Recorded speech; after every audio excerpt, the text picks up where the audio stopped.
Hi, my name is Jessica Anderson. I'm Director of Strategic Programs at Dell Technologies. This past year, what a year. It's has shown us so many inequities that we still have in our world, so much that we need to do in order to make true progress. While we don't have all the answers to fix these issues, we do believe that everyone deserves a chance to learn and have access to the tools and technology that are needed for them to succeed today as well as in the future. This session is going to be about what is keeping us from achieving that equity through technology and education.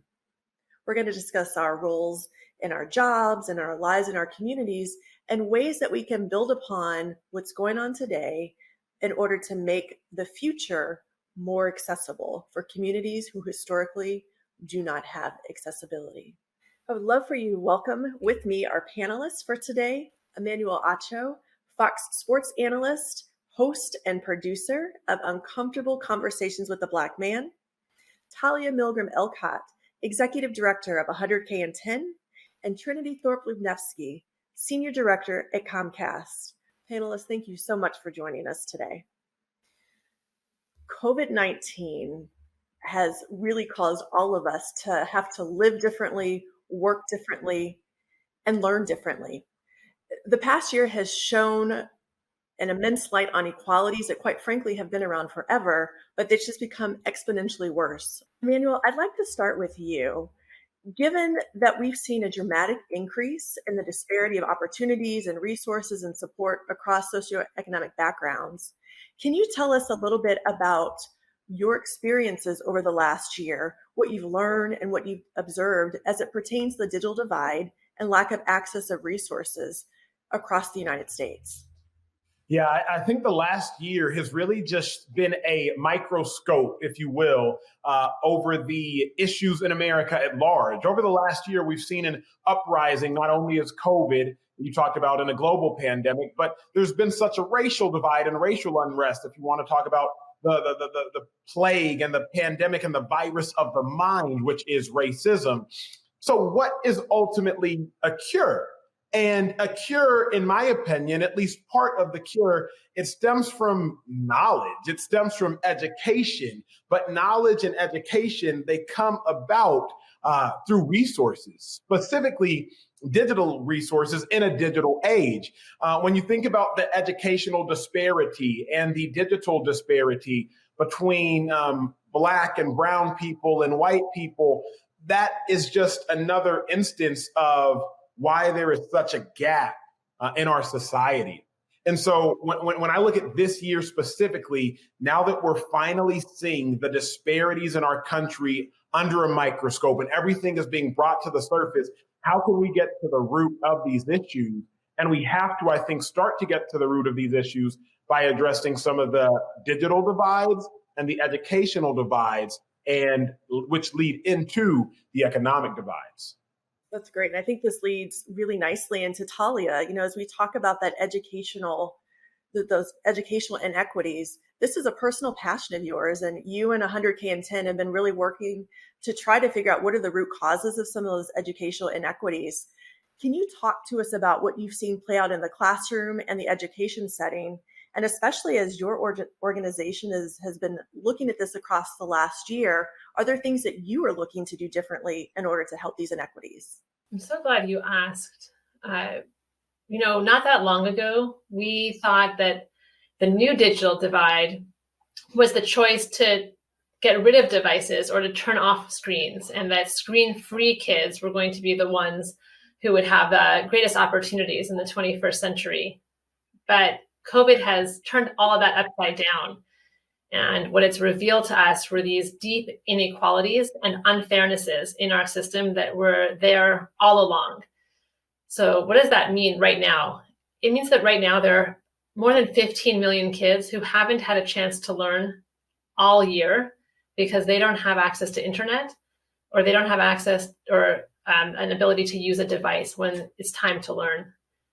That means that more than 200,000 kids have had to drop out of high school since the pandemic started. And for most of the kids, those 15 million kids, they've lost a year of learning.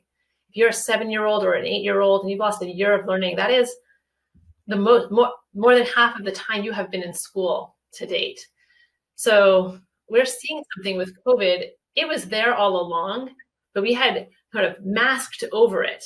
And the stuff that's underneath that is what we're trying to help teachers and school districts and others to focus on. What are the root causes of these inequalities that we can turn our attention to right now to ensure that when we come out of COVID, we don't just revert to what was, which was never fair and never gave that opportunity to all kids that we believe is your birthright as an American, but actually build back in a way that makes sure that all kids have a chance to learn, that all kids have access to the devices for sure, the internet for sure, but also the teachers, the school buildings, the supports that they need to thrive. What you're saying, Talia, and Emmanuel, you even touched on this as well, is that there has to be a holistic solution. It's not just about internet access. It's not just about a device, but we have to think about the skills and literacy around digital literacy. And so, Trinity, as we know that it's not just about providing the device and providing access, how do you think the private sector and companies and brands could actually come together to help try to address this? Yeah, thank you so much for that question. And you're absolutely right. This is not just about the device and getting that into the hands of kids or getting access to the internet into the hands of kids and into the homes of families. I've had the privilege of speaking with a number of educators and educational administrators and directors of our Lift Zones initiatives, and I've heard again and again and again that there's this broader support that's needed for our communities in order for them to be successful, in order for us to be successful at eliminating this digital divide and creating a culture of digital inclusion. We have to work together with others to provide basic to advanced digital skills training, offer technical support, and pull in community resources. If you think about it today, our schools are acting like a hub for everything that a family needs, and they're being expected to meet the needs of families in so many different ways when really it's a community responsibility, and we need to show up as a community to ensure that our families can fully participate in the digital economy. Yeah, I would say from adult technologies perspective, one of the things that we really realized a couple of years ago is that we can't do it all on our own. Each of us can't do it by ourselves. We have to come together in an ecosystem and as a collective to try to make this impact. And even then, we need to make sure that we're not just coming in and saying this is what you should do because we're a company, we know what's going on, but actually have those conversations and engage with the communities because those are the people that live and work, and they're the ones who really know what's best for them. And so love to hear that all of us seem to agree that the power of the community is extremely important. You're absolutely right. It's collaborations like these that I think truly impact communities. And it's what we've learned is that the best role that any of us can play and that we can play specifically is the role of a convener. We need to bring together that ecosystem of public, private, local government, and nonprofit and educators to best meet the needs of the communities that we collectively are serving. And it really is only because of this work that we've been so successful at connecting households, at putting devices into the hands of those students who need them the most, and at providing digital skills training. That's wonderful. Thank you. And Emmanuel, you said before that you grew up in Dallas. You were immersed in white culture, and this has really shaped your personal journey and impacted your perspective on all of this. Can you talk about what needs to be addressed and what can be done to make sure that Black and Brown communities can come out ahead once this is all over? Yeah, so I was born and raised in Dallas, Texas, and went to an affluent private school called St. Mark's School of Texas, the number one private school in Texas. To put it in context, I'm at school with mayor's children and owners of professional organizations. They're the alumni at St. Mark's. So I'm at school with the most affluent of affluent. And while there, Jessica, I mistakenly thought that my experience was really the experience of so many others. My parents were born in Nigeria, and so I come here, I'm first generation American and Black by skin color, but white by culture and white by my experience at the educational level. I go on to play football at the University of Texas, where I'm immersed in Black culture. So now I'm seeing Black and brown individuals from the hood, Black and brown individuals from the country, and I realized, wait a second, on average, your experience was way different than my white counterparts on the same team. Your educational experience was way different, in part because of the areas that you grew up in and the resources that you had. What this comes back down to is resources, resources, resources. For so long, we talk about the lack of resources for Black and brown communities, whether it be a textbook perspective or even a teaching perspective. But now we have to understand there's also a lack of resources from a digital perspective. And we are currently in the most imminent digital age, whether it be social movements or educational movements. Everything right now is reliant upon digital success, digital prowess, digital access, and digital knowledge. And my personal experience taught me, number one, my life growing up immersed in white culture was vastly different than my Black counterparts who grew up immersed in Black culture. And number two, that difference can pay dividends positively or negatively as you continue to grow older. Yeah, and all of the culture shocks embedded in all of that in and of itself, I'm sure was very telling for, and probably has led you to be the person that you are. And so as we think about the differences in the communities, Black and brown and white communities, and as we think about what's needed and what's necessary in order for us to move forward and to try to lessen some of those inequalities, Talia, what are some of the policies that you think need to be changed in order to achieve digital equity more quickly for students? So I would think about this as like, what are the basic hygiene things that our schools and students and teachers need? And then how do we, that's just to bring everyone up to a fair playing field. And then how do we unleash opportunity and unleash creativity? And so the first is that schools right now have just massive differences in how much money they have. There are lots of ways of thinking about that, but we know how much investments in education, you just gave a great example of it, Trinity, how much that pays dividends later on. So you can imagine getting ahead of an investment for all schools. The second is to make sure that people do have access to the 21st century. You do need schools that are wired or are connected to broadband. And the Obama administration did a lot to get there, but there's, as we see, still the last mile of work to do. The third on this sort of basic hygiene is to support parents. So the kids don't have to show up in school worried about where they'll sleep that night or hungry because they haven't had enough to eat. And we can't do that if we don't support parents to have employment or access to resources. These are all things that no one organization and no one person, I don't care how rich you are, can do on their own. It is going to take all of us to contribute in meaningful ways. And then there are the things that we can do inside of schools, because I heard so many of you say this, none of the technology is going to matter if kids don't have adults with them in schools who care about them, who know them as whole people, and who are committed to seeing them become their best selves and really believe that every kid has that gem inside them, has that capacity, that gift inside them that needs to just be unleashed. And what we have learned, I think all of us who have kids or are near kids, is just how essential and how complicated the jobs of teachers really are. And we actually spent a long time talking to thousands of teachers and also to people who have left teaching and to undergraduates who would not consider teaching. And what we heard from them is that they want a few key things. And if they had this, they would stay teaching. They would be excited to teach.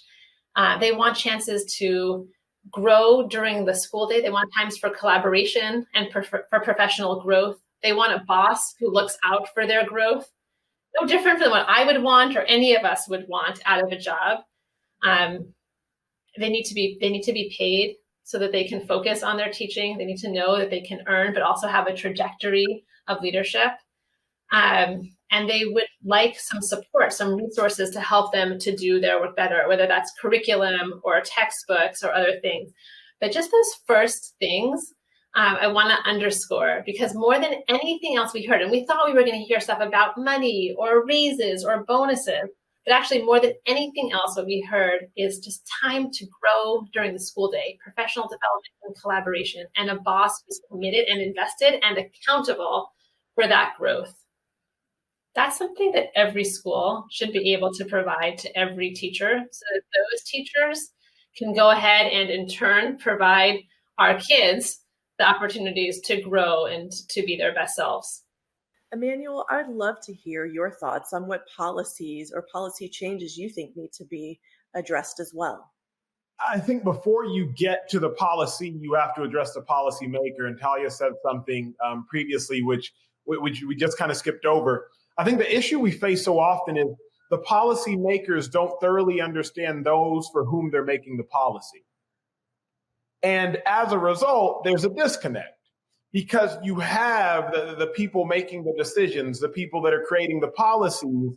But if you've gotten to a point and a place in your life where you're making the policy, it's doubtful that you actually came from or even remember the experience of the person you're making the policy for. So we so often have all this fanciful talk and these brilliant discussions about policies. But the pivotal point is I think what Talia even spoke of prior is there a thorough understanding of the people whom they're making the policy for? Because that, I think, is actually just as, if not more important than the policy themselves. Otherwise, we end up having great intentions, but very poor action. And I think that's what I would caution organizations and companies of. Trinity, what do you think? Yeah, so I'll just go straight into what Emmanuel said. I couldn't agree with you more. There are absolutely is a need, an essential need to remember to have policies reflect and have decision makers reflect those individuals upon which those decisions are being made. And I used to work for foster care legislation, and I grew up in foster care. And one of the things that we used to say was, no decision about me without me. And I think that is so absolutely incredible and essential. And so I think all the policy decisions, no matter what they are, and, I applaud Congress for the emergency broadband benefit. And I totally believe that we need to create a sustained subsidy program for the internet to help those who are in need be able to connect to it. But I don't think we can do these in a silo and in isolation of the needs of the people. We have to be intentional. If you think about the definition of digital inclusion, we absolutely have to be intentional about who we include in that. It can't just be simply closing the digital divide. It has to be made specifically for people of color, for English language learners, for people with disabilities, and those who are most likely and most vulnerable, most likely to be left out of any other policy decision that's been made. And if we can't do that, we're not going to create a program or a policy that is going to actually make a difference. For this next question, I would love to hear perspectives from all of you. And Emmanuel, I'd love for you to go first. But when we think about the digital divide, many times people have stigmas and fears because they don't understand how the technology can complement their lives. These are individuals who don't typically have access. How can we help to increase the digital inclusion and teach the power that technology has and that internet has once these individuals have the device, have the internet and the connectivity in their homes? That's a packed question. I say that you can't be something unless you see something, right? I fervently believe it's much harder to be something if you don't see something. And so personalizing it, the reason I played in the National Football League was because growing up, I saw Emmitt Smith, a person who looked like me, a Hall of Fame running back for the Dallas Cowboys in the 90s. He was in the National Football League. So I said, I want to be that. I think we need to allow our young learners an opportunity to see the digital technology and digital resources being used to the highest level, but also by people that look like them. I think there's a disconnect when you see someone who looks like you thriving, utilizing something and thriving, then you internalize that and say, wait a second, they're me. Like they're like me. I can do that. I can be that. But I don't think there's enough exposure right now. One, to the good in society, but also to the good of technology, specifically in this digital age. And so, the most imperative, I think, piece of wisdom or advice would be to increase the exposure of the positive benefits and to increase the exposure of how to positively utilize technology and positively utilize the current digital movement we're in to your benefit. There's no magic wand, and I really wish that there was, that when the pandemic hit and there was an influx of these, new to internet users, that we could have just waved a magic wand and everyone would have the skills that they needed to be able to adjust and live and work and learn and receive healthcare all online. But there isn't. And I've had the fortune of being able to work alongside the Internet Essentials program for a number of years now. And what I've seen is that we've invested a lot of resources into addressing the key barriers to adoption, but we aren't the subject matter experts for each of these barriers. And we absolutely cannot do this alone. And that's why we've partnered with tens of thousands of community-based organizations. Being able to invest in local communities, over $700 million, reaching 11 million people over the past decade, is what makes a difference. It gives people the skills to use the device that they need, and to use the internet for all that it has to offer. And I think if we don't provide multiple touch points, and if we don't provide the opportunity for community-based centers like our Lift Zones or like the Boys and Girls Club or others to offer digital skills training to community members, then and create those safe spaces for them to access that skill and that knowledge, then we won't achieve what we want to achieve. We won't be able to make a significant difference on this aspect. And so I'm excited that we're investing so much. I think often people think that they know the answers or have the experience, and it's their job to help other people to get there somehow. And they don't trust that we're all actually a lot more similar than we are different. That sounds so hokey, but what I mean by that is there isn't a we and a they where we have answers and they need our help. We're all of us human beings striving to do right by our kids, striving to be the best selves we can be, to continue to improve, to support our families, to give our children more opportunities than we had. And so maybe part of the wisdom here is to get out of the way, to stop thinking that from my life experience, I know more, and instead to empower the folks who are living their lives and doing their best to do that. It makes me think about teachers, how for so long in education, we thought about how to manage teachers and how to micromanage them to do the things we thought they needed to do. But actually what we have all seen in such clear relief over this last year is that teachers will walk to the end of the earth to help the kids in their classrooms to succeed. They will drive 70 miles to do a math lesson on a whiteboard with a kid 6 feet away who just hasn't learned their fractions yet. Or they will go door to door to celebrate graduations and hand out diplomas. They will drive to their students' homes or to drop off a device or check in by text to make sure a kid is healthy or that their parents are okay. And maybe we can take from that experience of seeing so closely for the first time what teachers do, that maybe we don't need to tell other people what to do, but instead to empower them to do what they know is right. Emmanuel, in closing, what should people take away from this discussion? How can we as brands and advocates and community partners best work together to solve this issue? The first thing I always say is you can't fix a problem that you do not know exists. And I use the acronym for the word denial, spelled DENIAL. Don't even know I am lying. See, the first thing you have to do is understand, wait a second, there is a disconnect digitally between certain communities, Black and brown community and the white community. Once you acknowledge that there is a disconnect, then you can work to fix and address that disconnect. I think as we have this conversation, and then you ask, well, what policy would you instill? Create a policy that mandates you allow those who you're making the policy for to be involved in that policy, because otherwise you're making the policy in void. And so I think what's the takeaway? It's make sure you fully and completely understand who you're making your policy for so that it truly does serve them. And then make sure you also understand there is a digital divide. Let's work to fix that divide so we can all move forward at a maximum capacity.